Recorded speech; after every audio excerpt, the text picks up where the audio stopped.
Who's Karen? Hi, Karen. Morning. Morning.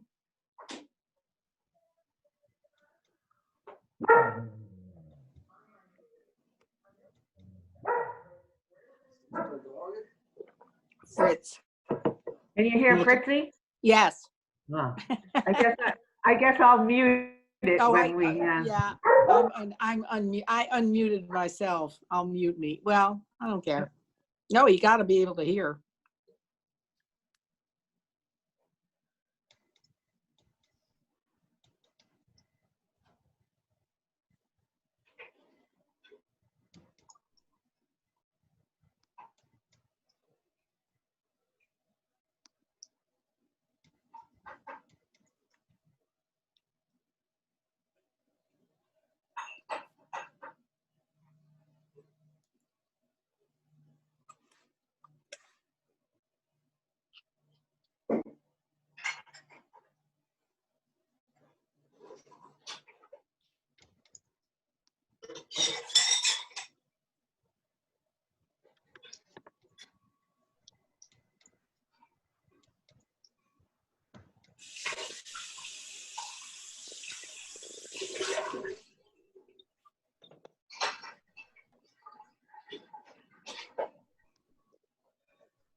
We got a lot of people. Some are muted and some aren't. Doing what? Looking. Huh? Looking.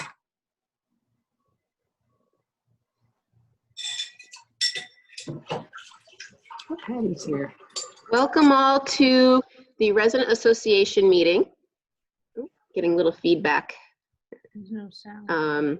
There's no sound.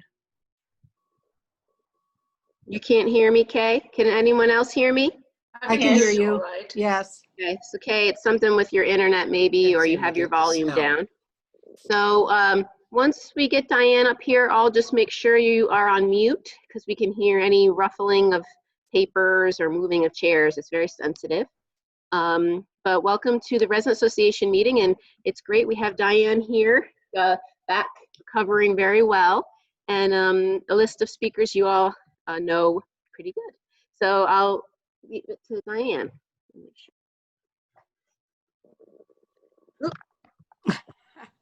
Good morning. I had hip surgery 2 weeks ago. Originally, I thought that I would be having it this morning and that Sarah Giddings, our vice president, would be here. She's still in the room if I start fading. So anyway, I want to thank Sarah, and I'm appreciative of being on the road to recovery.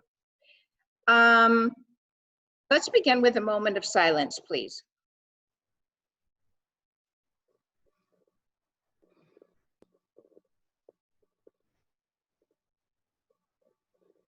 Thank you. Little news item.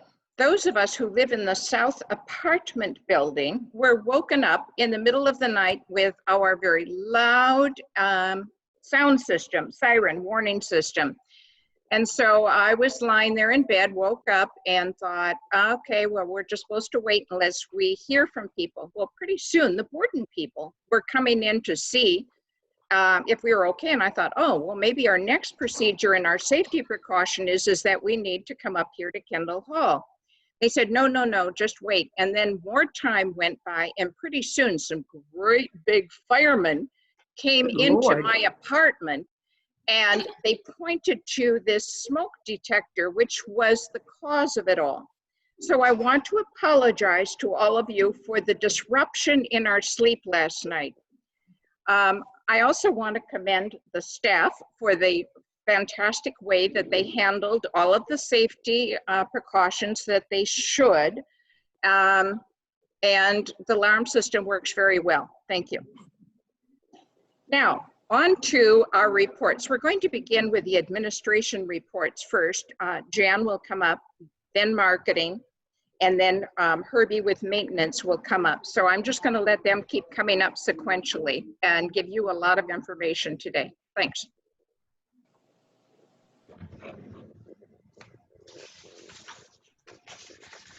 Good morning, everyone.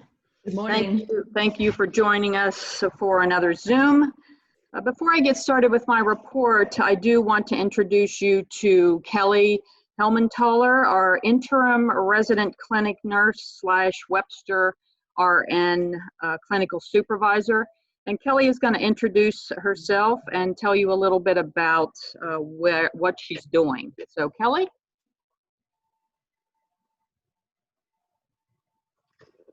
Hello, everyone.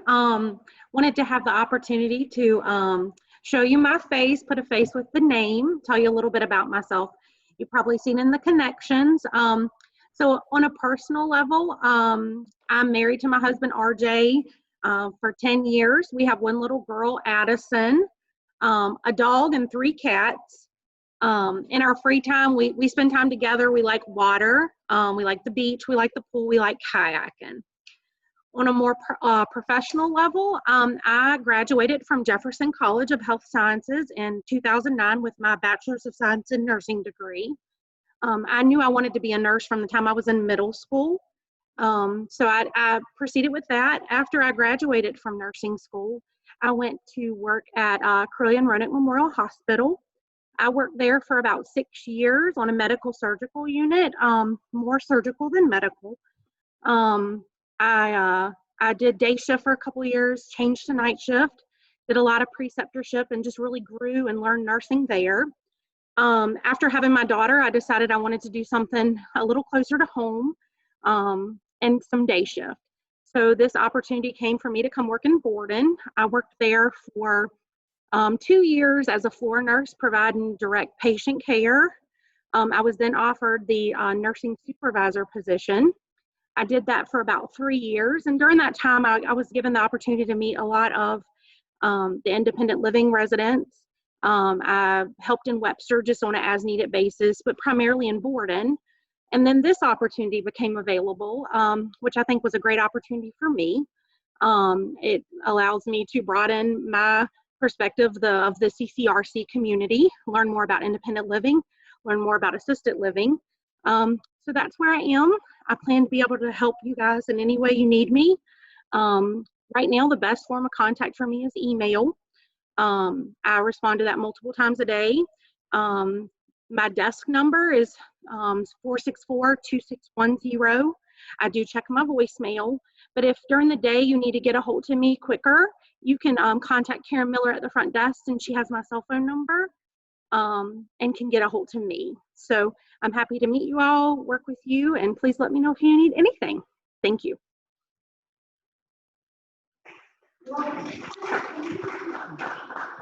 Thank you, Kelly. All right, step 3. Beginning today, August 19th, we are moving into step 3 for our campus. And I'm going to go down through that and explain it a bit more in detail. So step 3 will allow independent living visitors to come onto our campus for outdoor visitation. We are asking that you only invite up to 4 people as space allows for 6 to 8 feet of physical distancing.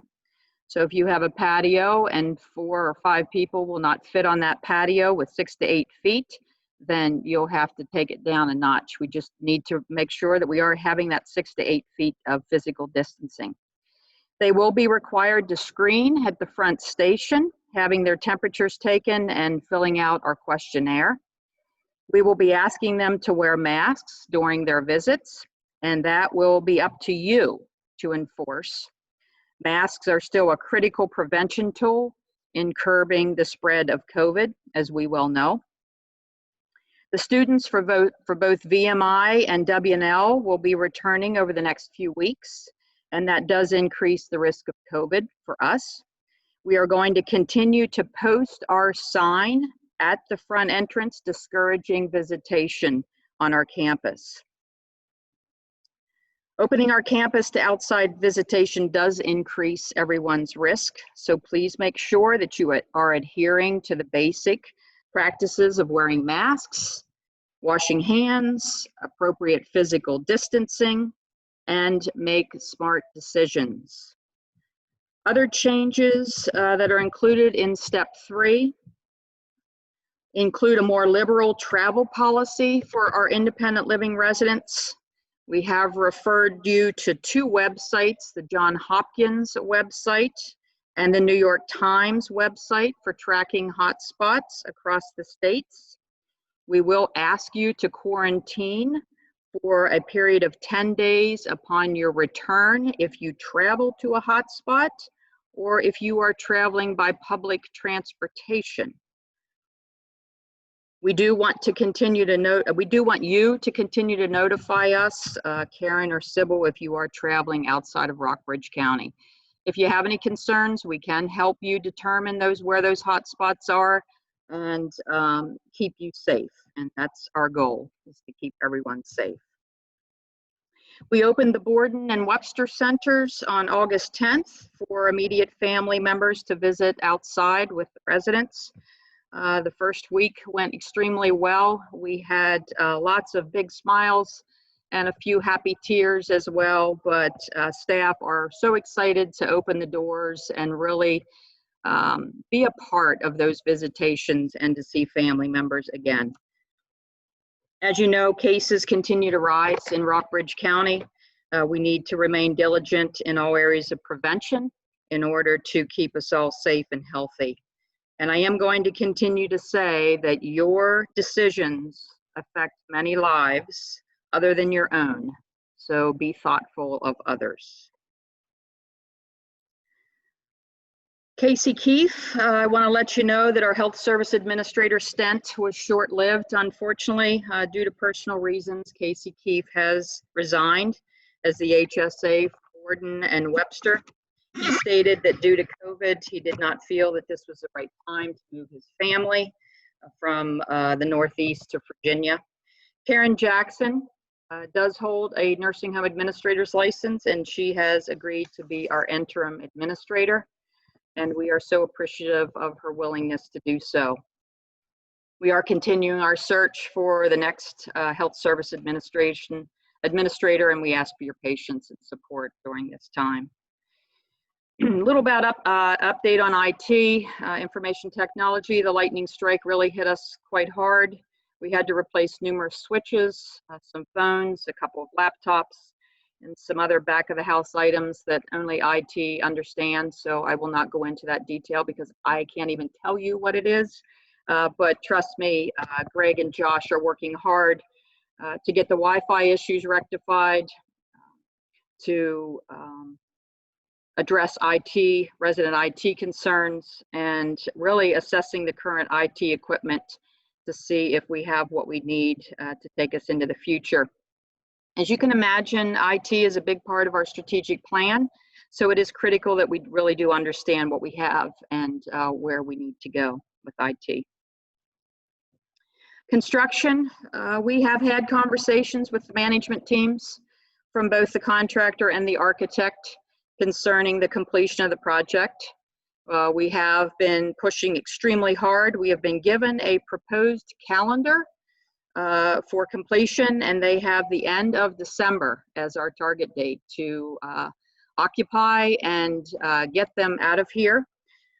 Please, now we are on Zoom, so I can see those of you rolling your eyes and laughing at that last comment, but please know that our team will do our absolute best to push hard and to make this date of the end of December come to fruition. Jessica and Julia are planning another Ask Julia. It is scheduled for August 27th at 10 a.m. That's August 27th at 10 a.m. It is going to be via Zoom. So I am not going to give a detailed update on construction. I think she does it so much better than I do. So next week, stay tuned for that. I know that many of you are frustrated with the construction, but looking forward, we are going to have some absolutely gorgeous spaces to enjoy. Our campus grounds will be free of Tonka toys and fencing, and we will be free to roam again, and Mount Nina can be transformed from an eyesore to a nice place of refuge. So I don't think that we will ever look back on this experience and laugh, but we will look back and note that we did survive. Capital projects, we are still working on our 2020 capital project list. Although we have, many items have been completed, we have not forgotten about the renovations to the art studio, the completion of some concrete work around Anderson. We have some spots that need to be replaced, and further investigation into the security system. The strategic plan. So many of you have been asking me about the strategic plan. I will be presenting the strategic plan to you in September at the next Resident Association meeting. I will do my best to make a PowerPoint work via Zoom and share the screen to give you a high-level view of what comes first as we move through the next few months. So that strategic plan is meant to be the next 5 years. So it will be high level, but we'll keep you informed of where we are and where we're going. Lastly, I want to thank all of you for your continued support of this hardworking leadership team here at Kendall at Lexington. You have been so kind to me, and your words of encouragement are much appreciated. Although I get a little concerned when people say to me or see me in the hall, "Jan, we are so glad you are still here." Not exactly sure what that means, but I'll take it. Thanks so much for tuning in this morning. Have a great day.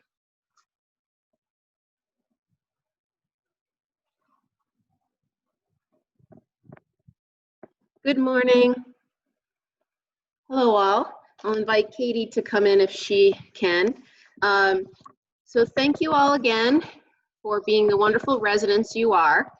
As you know, we can't have a lot of folks on campus, so we're doing things via Zoom, and we have some structured events every few weeks. Tomorrow we're going to have 4 open house tours of folks in cottages are offering their own home tours, and we have over 30 of our prospects signed in to watch that tomorrow, so we're excited about that. In addition, many of you are agreeing to talk to our folks via Zoom or by phone or by email, and we truly appreciate that, because that connection with you all and the residents here is what gets people to agree that this is going to be the great place that they want to live in. Currently, we have 10 open residences, so 8 cottages and 2 apartments. 4 of those have reservations, and most of them will be moving in the end of September through October. Then of the other 6 that we don't have current reservations, we do have some good interest on quite a few of them. So we're looking forward to things opening up and getting more people to see this beautiful campus. The interesting thing is, when it felt like the country was getting a hold of COVID-19 in a positive way, our phones were ringing more, the checks were getting written more. Now that we're seeing, there's a lot more issues going on in the country, people are going into their shell a little bit more. So we are truly seeing an absolute direct correlation with the state of how the COVID virus is getting handled and the impact on folks wanting to join our wait list, make reservations. So, but we continue to work hard on that. And I'll let Katie just give you some input on folks we have had here. Good morning. Yeah, like Jessica said, our tours are looking a lot different now. We're not doing nearly as many as we're used to. But that being said, we have done 10 tours, driving tours of our campus over the last month. Those people are coming from everywhere from North Carolina, Kentucky, Maryland, Virginia. We're taking all the necessary precautions, but it's great to actually let them see the space. And we have 3 more scheduled this week. So we are seeing more of those come in right now, and we hope we can continue to do that safely. And then over the last month, we've had 1 priority wait list, but like Jessica said, we have a lot of interest with people that are ready to come now, and hopefully we can get them to make that commitment. Thank you.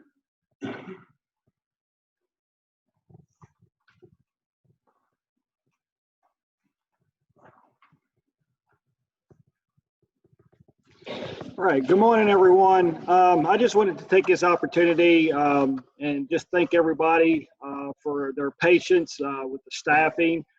We continue to work through the COVID and how to work with it, and staffing and manpower, and make sure we're still meeting everyone's needs. We have been working on different conversations and trying to come up with game plans of how getting some resources in here to help the staff out and to make sure we're meeting everyone's needs. So I just really wanted to take that opportunity and say thank you for your patience, and we will continue to keep up with you and try to get everything taken care of. We've been working on priority levels from boarding to assisted living and independent. So please continue to be patient, and let us know if there's anything emergency that you really need done, and we will keep you posted on as we increase our staffing and get those needs taken care of. So thank you.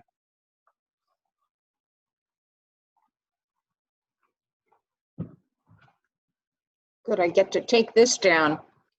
We thank our fine staff. This has really been a long, long stretch, and they've been working so hard for the benefit of all of us, and we're really most appreciative of all of you. And there's certainly day-to-day, hour-to-hour challenges, as we found out last night with the alarm going off. Moving on to some of the activities of the residents and what is going on.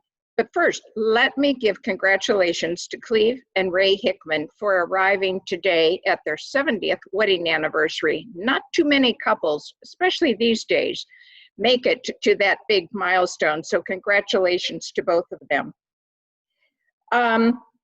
One of the things that Jan referred to is looking at budgets, and all of us have had the opportunity, all the residents have had opportunities to submit some budget suggestions that would be rolled into the capital budget. These are big projects about things that you think would be really good for our campus looking ahead. All of those are suggestions are due this coming Friday.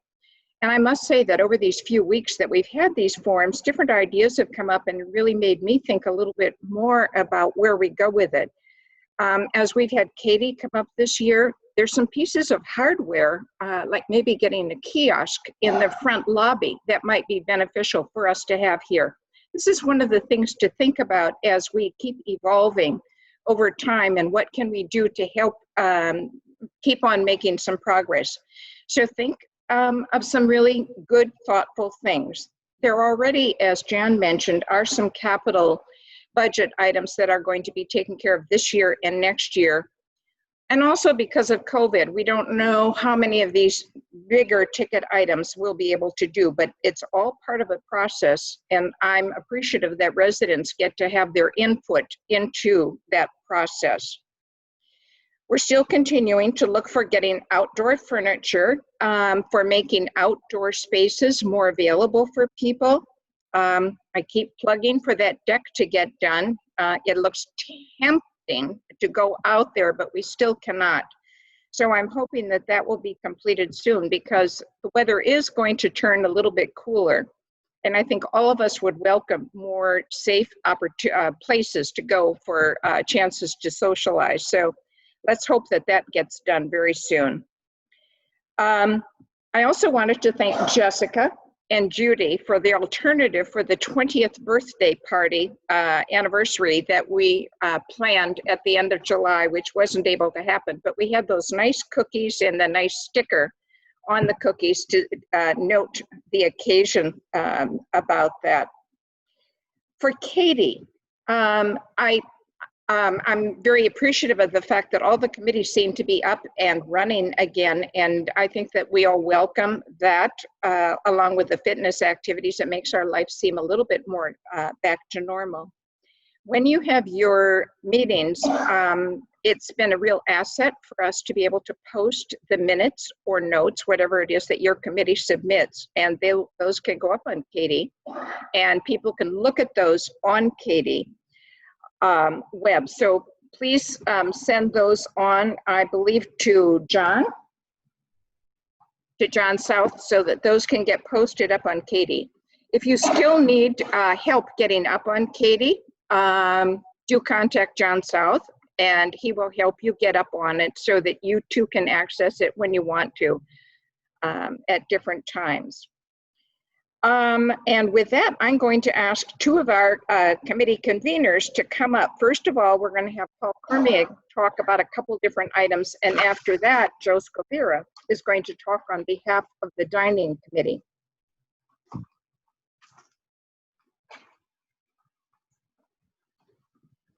Morning, everybody. It's Paul Cormier. I'm the chair of the Culture and Entertainment Committee, and we have a new program that we initiated a few weeks ago called Wednesday Potpourri at 4. Not at 5 or 6, but Wednesday Potpourri at 4, in which we want to show here in Kendall Hall some cultural events, some concerts or lectures. And for the last 3 weeks, we've been showing Garth Newell concerts in their summer series. And we have about 3 more concerts to show in this sequential Wednesdays. However, today is Wednesday, but we will not have a potpourri concert at 4. It seems that there's some technical problems here with the sound system. So hopefully you'll show up next week. We have 20 seats here in Kendall Hall, so there's plenty of opportunity if you want to come down and listen to a concert or a lecture. Please, you're welcome to do that. We also will be looking to keep this program going. We're looking mainly from YouTube, different opportunities that we can show on the screen here at Kendall Hall.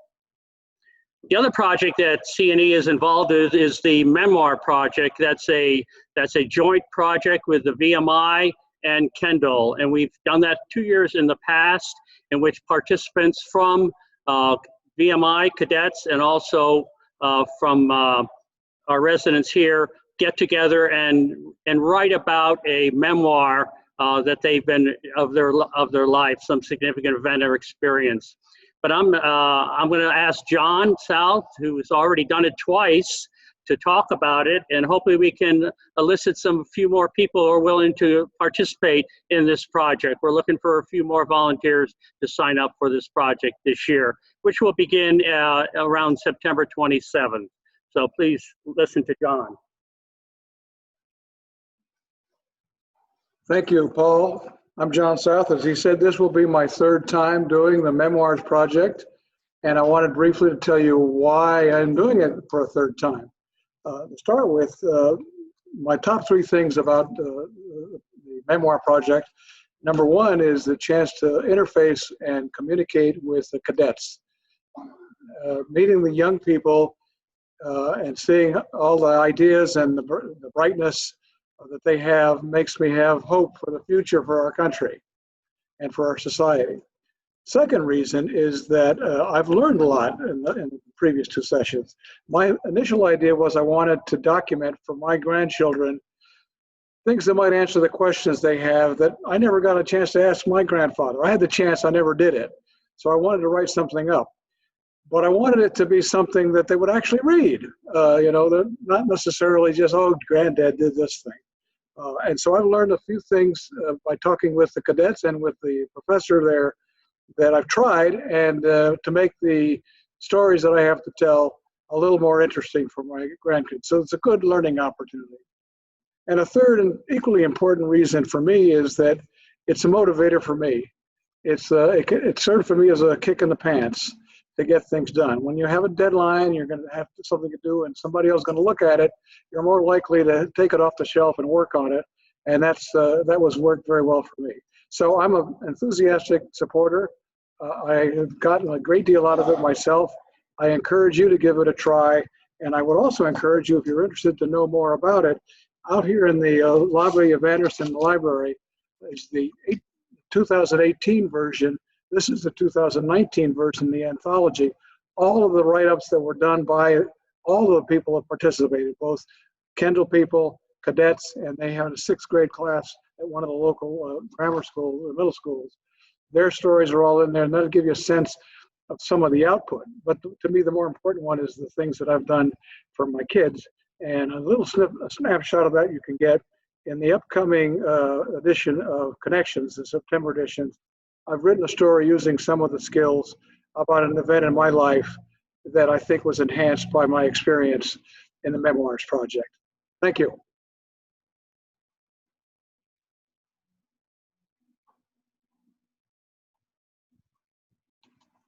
Good morning. For those of you who don't know me, I'm Joe Scavero, and I'm the convener for the Food Committee. And we've been pretty active, and I just want to remind you of some things that I hope you're familiar with, but if you're not, we'll catch up today. Today is the day we implement our revised meal delivery policy. It has 3 main points. One, you will not be getting salad dressing. I don't care what you want at this point. You're not going to get any, not from us.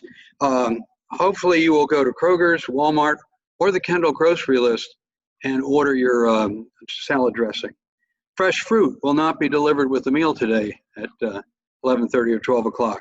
The fruit stand has been set up in the blue hallway, at least that's what I call it. I don't have a name for it other than that. The blue hallway here at Anderson. And we encourage you to come pick up a piece of fruit for yourself. If you're picking up for your spouse, that's perfectly acceptable. And we just ask you to use good judgment when you're picking up food because you've got to leave some behind for those coming after you. The third point is actually already been implemented. And that is dessert is now optional. You had the opportunity with the Survey Monkey to tell us whether or not you wanted to have dessert, or you could send an email directly to Judy and tell her that if you're not using the Survey Monkey. This preference will stay in effect for 30 days. After 30 days, if you want to change your mind and you say, I want fruit, I don't want it, I said I didn't want it, but now I want to change my mind, you can do that. And we're going to be flexible all the way across the board on all of these changes. If you've made no choice, you will get your dessert today. I don't know what dessert today is, but I'm sure it'll be good. Why have we done all this? Well, a couple of reasons. One, we wanted to reduce waste. We know a lot of people that talk to members of the food committee said, I don't use this dessert. I hate throwing it out. I hate waste, but I can't eat it. We'd like to reduce some of the packaging too, so that we can send less things to the landfill and hopefully save a little bit of money as well. But lastly, some of us need to stop gaining weight. And I lead the pack on that. So I got to cut back on my desserts a little bit, and this is going to help me out. But if you have any questions about the new policy or comments, please see Judy or myself or one of the members of the food committee. We'd be happy to talk with you about it. I do want to take this opportunity to thank Mary Jean Fulton for handling the excess fruit and salad dressings that we've had over the last couple of months. She did a really great job. So as far as possible, we made good use of this excess food items. The last thing I want to comment on is to thank the people who participated in the ice cream truck program. We had a better turnout this time than we did the first time, which was good. Although one of us made a mistake, and that's me. But we sold 144 items this time versus 118 on the first run. 59 households participated versus 56. And so our participation rate is closing in on 45%. So we did really well. I do owe an apology to the people in the clusters that I allowed us to deviate from our schedule and our route. And what we ended up with, we missed a couple of people. So I apologize to the Fishers and Hickmans who we didn't get to see. We'll come next time. If you have any comments, as I said earlier, please look me up. I'll be happy to talk to you about it. Thank you very much and have a good day. And I think I'm the end of the program, but you're going to, you don't want me to finish for you? No, I will. Okay. A couple more things that I'd like to add at the end. We are coming up to September, and at that time, the Residents Council will be sending out to you a request for you to think about a budget for next year for the committee that you participate in. We haven't spent all the money that was in the budget this year, and we are not going to be needing to raise to ask you for more contributions for the Residents Association activities, but we will in September be asking for that. We also are at the stage in the year where the nominating committee is beginning to meet. These are some things when we have our yearly program that we follow of the things that we do at each month of the year, and that's part of what we're doing. But carry on. I think that you're all doing a great job. The committees are really doing a wonderful job of thinking of ways that we can do thoughtful things at this time. You've heard some of that today with Paul and the C&E committee and also with the food committee. We're appreciative of that. Let me say something about the Memoirs Project too. This is a very innovative program that Stephanie Hadi set up at VMI, and it included Lilburn Downing Middle School students, VMI cadets, and residents from here. She thought that it would take a little bit different turn, but it's been wonderful seeing the interaction. In the past, we have been able to have a forum here. One of the programs was an evening program where some of the people read their pieces that they were here. Because of COVID, of course, we can't do some of the things that we did before, but thinking about Kendall and participating in the bigger Rockbridge area community, this is one example of when we could do it. Stephanie on purpose set this up so that people, older people and younger people would be able to have interaction together. And I think it's been very positive. So do give consideration to participating in the program. You can let Paul Cormier know if you would like to give it a whirl. It's 1 day a week and some time behind that doing some writing. I think we're in pretty good shape. Does anyone have any questions that they would like to address to Jan or to me for the Residents Council? Gordon. I'm just curious, you mentioned some kiosk. Where? In the front hall? So Gordon is, repeat the question. Gordon Baker is here in the room today. She said that I had mentioned having a kiosk. One of the things that we have seen in some locations on our travels are kiosks where you can touch a panel and get a response. These are available on the market. This is something that we would like to consider because we do have some residents that are not up on electronic communication, and I think a way for all of us to have an opportunity to do it. There's many different forms, versions of what this might actually look like. But it would need to have some money and it would need some infrastructure to get it wired and so on. Presumably it'd be in the lobby, but I think it's something that we could look forward to pursuing setting up in 2021. Let me check the screen Yeah, to see if there's any others. I'm going to move this to gallery view. If anyone has a question, please put your hand up and I can unmute you. I'm going to go through, there's 65 households on, so, okay. I see first, Anita James. Let me unmute you. Good morning. Jessica, as relatively new members of the community, last night I reread the Red Book to see if there was any comment, policy, or position statement about the use of political yard signs. And I could not find a single thing in the Red Book. And so, again, as relatively new members of the community, we would like to know sort of what, since it's not a policy, what the norm might be for that.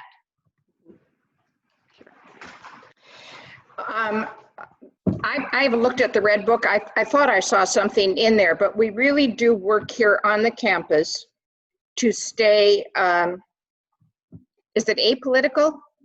Non-political, but anyway, we ask not to have signs up in the yard. We certainly ask people, please not to solicit door to door.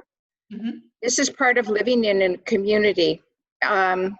This every year is a tough year on elections, but we ask people to respect the views of other people, and it's sometimes easiest just to stay quiet. I know that various people have conversations amongst other people of like sentiments, but let's be respectful and give space. And I will check the Red Book, Anita, because I think if it isn't clear, I think it needs to be clear in the Red Book too. Okay, thank you. Okay, any more questions? I'll go through the screen again. Okay. I don't see any written questions. And, okay. I see Sally Emery. Okay, forgive me, I'm going back and forth with my walker here. Here, let me, you're unmuted, Sally. Okay, Sally. Thank you. A follow-up on what you just said. We also don't put anything in resident cubby holes. Aha.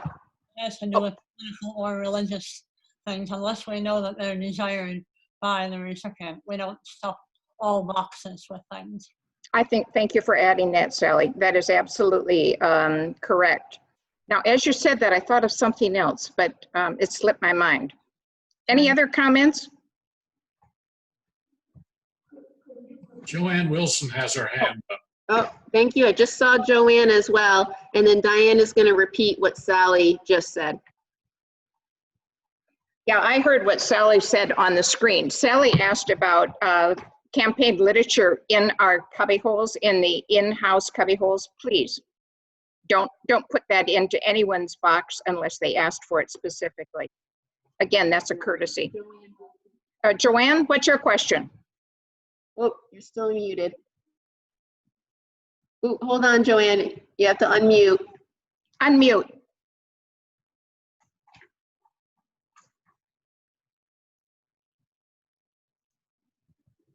She's getting the prompt.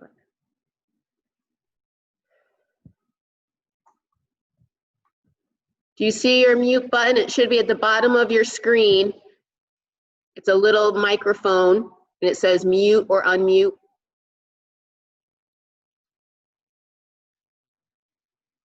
We can't hear you. Can't hear you. And I can ask you to unmute, but you have to unmute yourself. While she figures that out, maybe anyone else? Tom had his hand up. Tom Goss. Hey, Tom. Okay. Hi, am I on? Good. Regarding step 3. Yes. Thank you for the careful comments about limited visitation from the outside. Do we need to let the front gate know in some way if these guests are expected?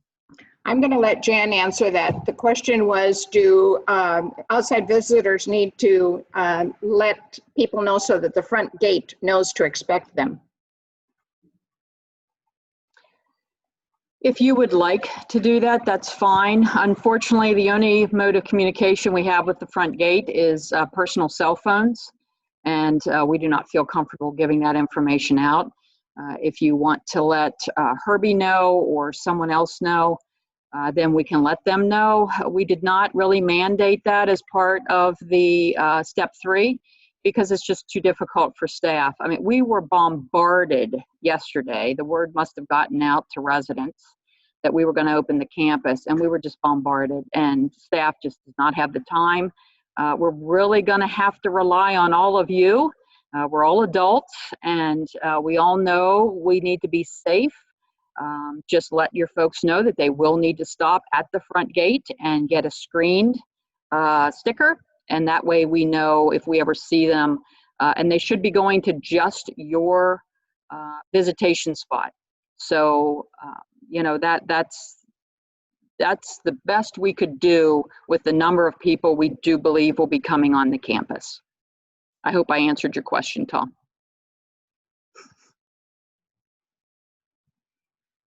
And this will be a document was created that you'll be able to read these guidelines.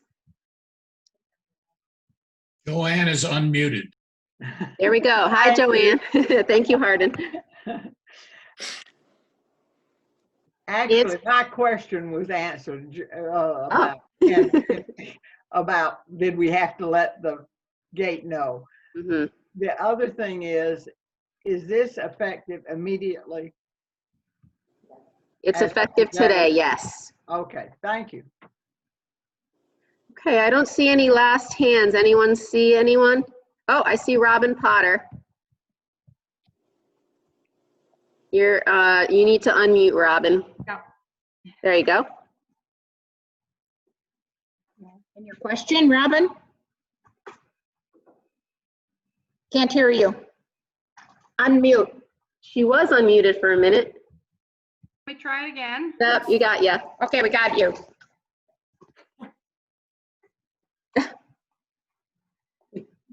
You're muted again. Or can you hear me? Okay, don't touch anything. No. Clarification, please. Can visitors come from outside Rockbridge County? And what about a time limit?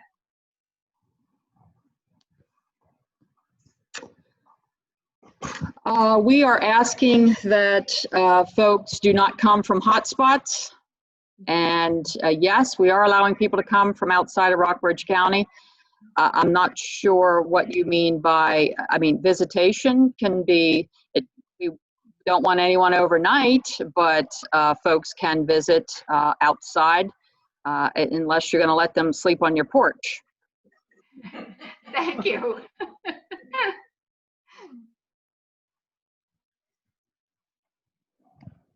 Okay, I think we're good. I don't, oh, nope, Tom Whaley.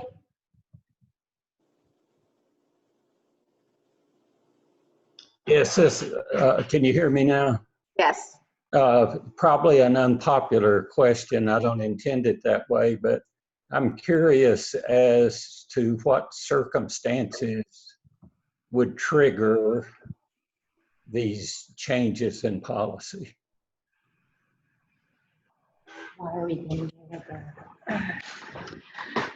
So the question is, why are we allowing people to come onto the campus? Is that what you're asking?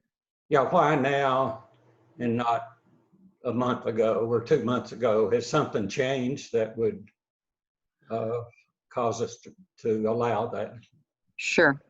That's an excellent question, Tom. And I can say that we're all a bit nervous about this.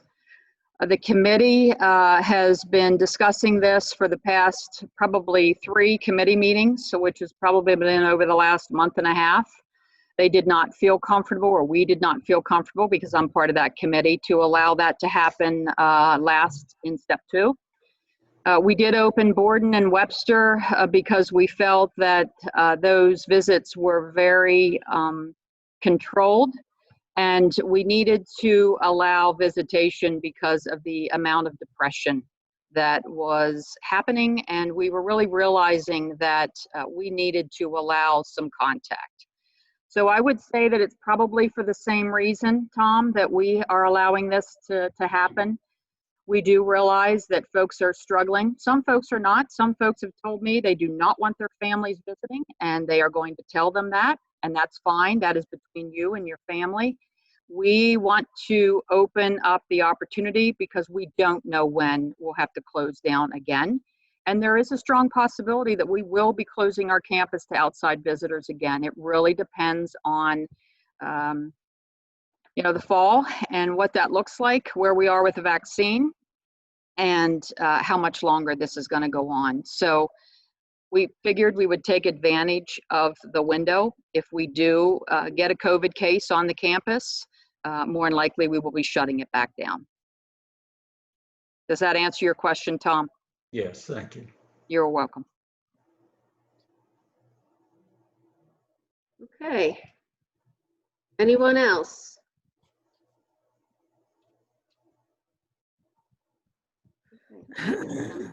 Winifred. Oop.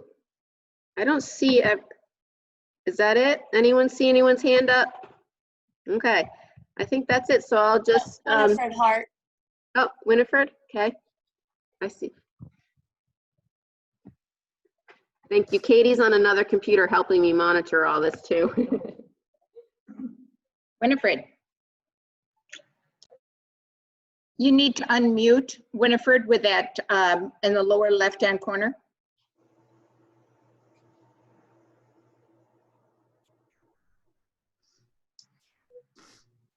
Got it? Got it. Yeah, okay. And Okay. your question?